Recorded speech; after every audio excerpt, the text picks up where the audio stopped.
નમસ્કાર દોસ્તો, સ્વાગત છે એકવાર ફરીથી નવા વિડીયોમાં। તો જો આપણા મરચાં બધા સુકાઈ ગયા હતા, તે ટેમ્પો ભરાઈ ગયો છે, જોઈ લ્યો। આ યાર્ડમાં જવાના છે, તો આમાં ફોરવર્ડ ને સારું, રેવા, રામે, સાનિયા બધી વેરાયટી આમાં આપણે જેટલી સુકાણી તેટલી ભરી દીધી છે। આ થોડુંક લીલું છે ફોરવર્ડ રેવાનું, જોઈ લ્યો। ફૂલે ફૂલ ગાડી ઓવરલોડ થઈ ગઈ છે, કમ્પ્લીટ ઓવરલોડ તો ના કહેવાય, કમ્પ્લીટ થઈ ગઈ છે। જોઈ લો, ગાડી કમ્પ્લીટ ઠીકોઠીક ભરાઈ ગઈ છે। અને આજે જ આપણે ગાડી ભરતા ત્યારે જ એક વેપારી આવી ગયા હતા, એમને સાનિયા જોતું, રેવા જોતું હતું। તે રેવા એમને 2700 માગ્યું હતું, પણ આપણે 3000 કીધા, તો આના કરતા હતા અને છેલ્લે માની ગયા ને 3000માં આપણે રેવા દીધું છે।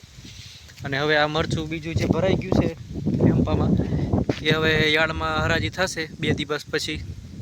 કાલે ઉત્તરાયણ છે એટલે પરમ દિવસ પાછી માર્કેટ ખુલશે, ત્યારે આપણને ખબર પડશે, બરાબર છે।